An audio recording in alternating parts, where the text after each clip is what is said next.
L'acteur américain est décédé à l'âge de 84 ans. Sa vie, tant professionnelle que privée, est riche d'anecdotes. Quelques heures avant la 92e cérémonie des Oscars, le deuil se prolonge à Hollywood. Après la disparition de Kirk Douglas à l'âge de 103 ans, c'est une autre légende, du petit écran cette fois, qui vient de s'éteindre, Robert Conrad. Le comédien, âgé de 84 ans, était réputé pour deux séries marquantes des années 1960 et 1970, Les Mystères de l'Ouest, et Les Têtes brûlées. Il a d'abord été chanteur, fils d'un responsable technique et d'une mère directrice des relations publiques sur le label musical Mercury Records. L'homme au regard bleu vert clair n'a pas connu de début facile. Né en 1935 à Chicago où il passe son enfance, ce beau gosse au petit gabarit 1,67 m devient boxeur en catégorie poids-plume, et alterne les petits boulots comme livreur de lait ou docker.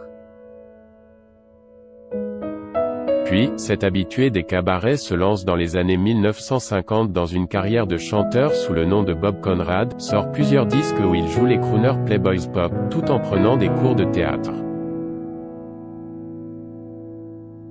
Comme DiCaprio dans Once Upon a Time in Hollywood, au milieu des années 1950, il va devenir un acteur en contrat avec un grand studio, comme beaucoup à cette époque. C'est ce que raconte notamment Once Upon a Time in Hollywood, le dernier film de Quentin Tarantino, dans lequel Leonardo DiCaprio incarne un comédien de série western sous contrat, ce qui était le cas de Robert Conrad. Il en signe un premier avec Warner Bros., chez qui il va décrocher plusieurs petits rôles au cinéma, avant de s'illustrer dans la série des ABC, Intrigue à Hawaï, entre 1959 et 1963. Il a vraiment été shérif. En 1965, Conrad décroche, chez CBS, le contrat qui va le rendre populaire. La série, Les Mystères de l'Ouest, produite jusqu'en 1969, pour 4 saisons de 28 ou 24 épisodes diffusés à l'époque en France sur la deuxième chaîne de Laure F. puis dans La Une est à vous. Il y incarne James West, sorte de super shérif œuvrant pour les services secrets américains à la fin du XIXe siècle.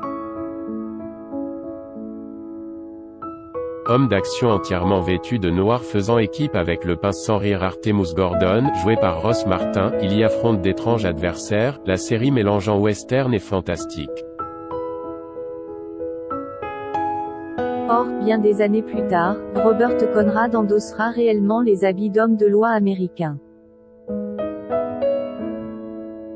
Au milieu des années 1980, il vend sa villa de Malibu pour s'installer dans la vallée de l'Ours, en Californie du Nord, où il continue à s'adonner à la boxe pour son plaisir. Et il accepte un temps le poste d'assistant shérif de sa vallée. Les bagarres entre touristes, ça me connaît, déclare-t-il en 1989 à Télé Loisirs à propos de ses fonctions. Ce sont d'ailleurs les seuls incidents regrettables, la région connaissant seulement une très faible criminalité. Bref, ici, je prends le temps de vivre.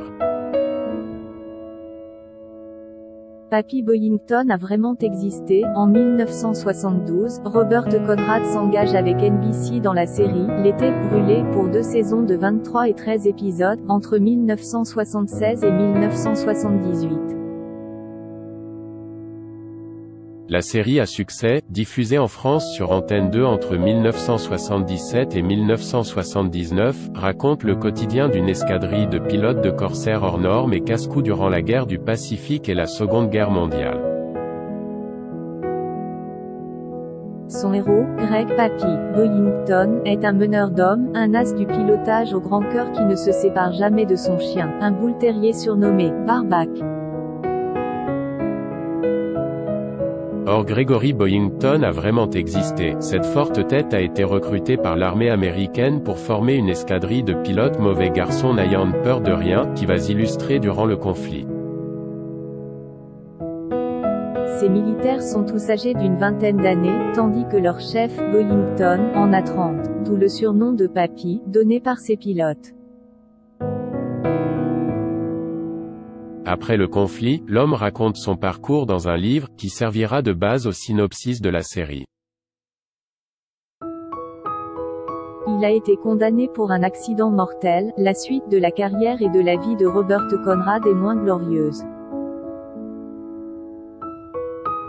Après d'autres séries puis des petits rôles à la télévision et au cinéma à la fin des années 1970 et dans les années 1980, on ne le voit plus sur les écrans.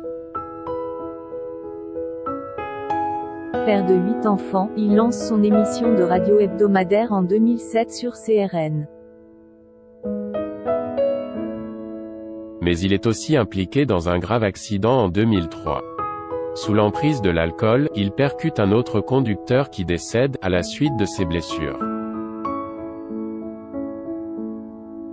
Reconnu coupable de conduite en état d'ivresse, Robert Conrad est condamné à 6 mois de prison avec sursis. Lui-même grièvement blessé dans l'accident, sa moelle épinière et ses nerfs ont été atteints, il est resté paralysé du côté droit.